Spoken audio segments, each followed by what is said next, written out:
I am here with Daily Coast member Jacqueline Nantier Hopewell, but she's not only a Daily Coast member. Let me tell you what else she does.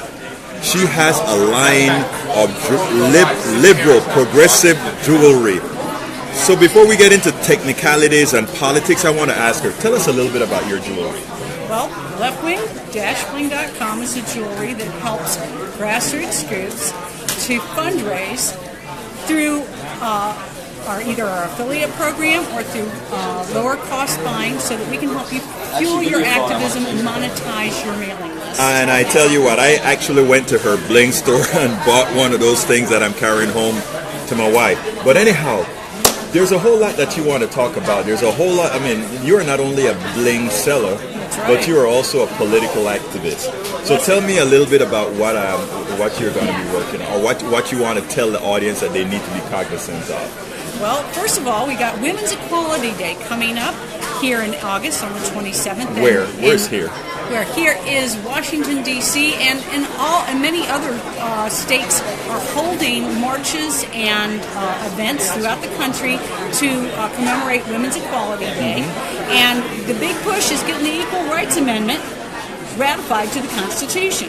If a lot of people don't know that the Equal Rights Amendment is viable legislation, the state of Nevada just ratified the ERA in that state, so we only need is 2 more states in order to get women in the Constitution. So let me ask you this, because this is to enlighten me. The document hasn't changed. The same bill or the same amendment is what any state can vote on it at any time, and there's no statute of limitation as long as for how. Okay. Yeah. What's really interesting is this is hard to say, but bless John Boehner. Right. John Boehner got the 27th Amendment to the Constitution, which had involved congressional pay, enacted to the Constitution after 200 years of it languishing. Oh. And so what happened was people who were involved in the women's movement looked at the ERA again fresh and said, wait a minute, if they can do that after 200 years, then this artificial timeline that they put on it isn't valid because it was only put in the preamble and not in the legislation that the states ratified. This is why, folks, you go to dailycoast.com, because we have people that actually know this sort of stuff. Let's continue. So there's been a big push, especially in the last 4 or 5 years, with women's groups who have been holding rallies throughout the country, protest rallies and events, and there's a wonderful movie called Equal Means Equal that was co-produced with Patricia Arquette and Camila Lopez that groups can use to fundraise to fuel again their activism regarding the Equal Rights Amendment and giving equal rights education for people who don't understand, especially in the ratified states. I just got back from California and people were walking up to me about my Equal Rights Amendment bracelet. Okay, that's there it is. What it is. Okay, it's kind of upside down there. But, they say, well, that's a thing. And I said, well, sure, it's still valid.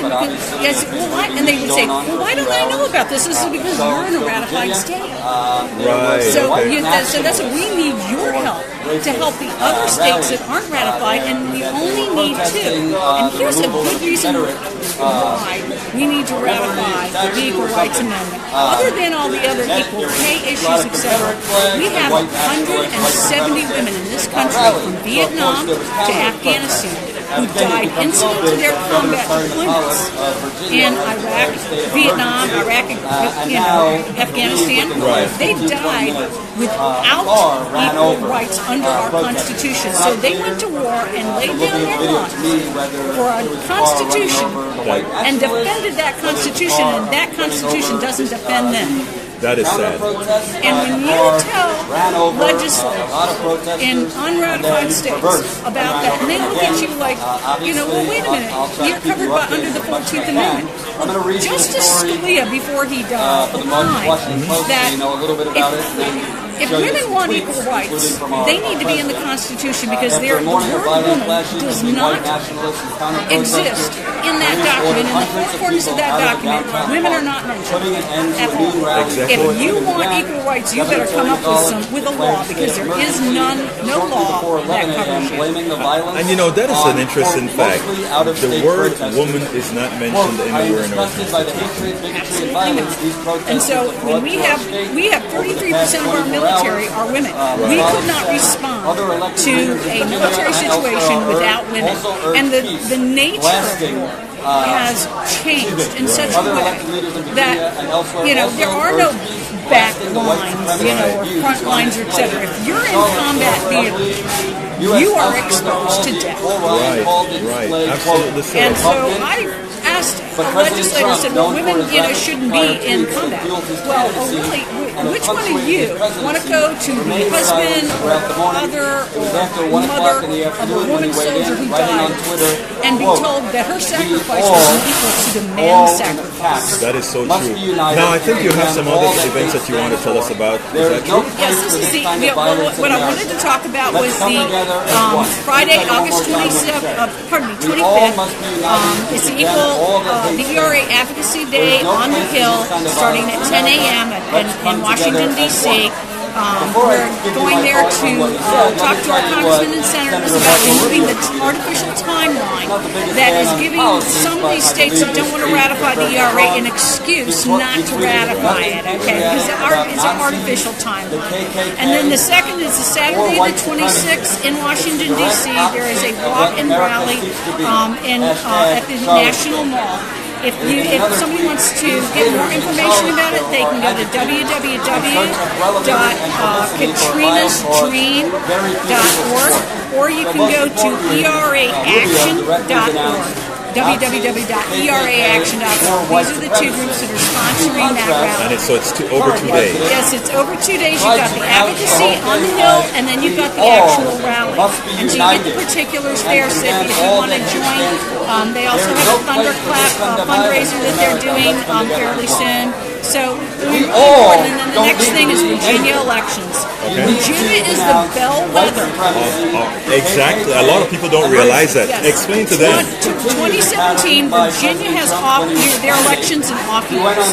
And so 2017, we have 17 seats in the House of Delegates that are currently being held by Republicans. But those Republican seats were actually won by Hillary Clinton by double digits. Right. And so we have really good candidates that are running in those elections, and we need help canvassing, phone banking from where you are, anything you can do to help get the word out for these candidates, because a lot of them are first timers. They haven't got a lot of money, and we have a really good shot of flipping the House of Delegates in Virginia. I am pretty sure it's going to happen. If it doesn't happen in Virginia, forget about the blue wave or any sort of wave in 2018. And we got, Ralph Northam, who is running against Ed Gillespie. Right. And you've got health care. Virginia did not expand Medicare. Right. And so you have a pediatric neurologist who's a very nice, kindly man, but he's also the lieutenant governor. Right. And he is a doctor against Ed Gillespie, the not doctor. Exactly. Okay, and who do you want in the Commonwealth of Virginia making policy about health care? The doctor or the not doctor? Okay? We know the answer to that. And what's your third, the other... Well, if you go to leftwing-bling.com and get some great Leftwing jewelry for your Christmas gifts or for your lefty friends, that would be awesome. And you know why I told Jacqueline that I wanted her to mention her jewelry business, and this is a short off. Progressive activists must be funded as well. That's something that we have a problem with in the progressive movement. If we are to succeed as a movement, we must support progressives who are attempting to fund and who give back to the community. So Jacqueline, I have to say your name again because right, Jacqueline Nantier Hopewell. Thank you very much for being with us. Thank you, Alberto. It was a pleasure. Absolutely.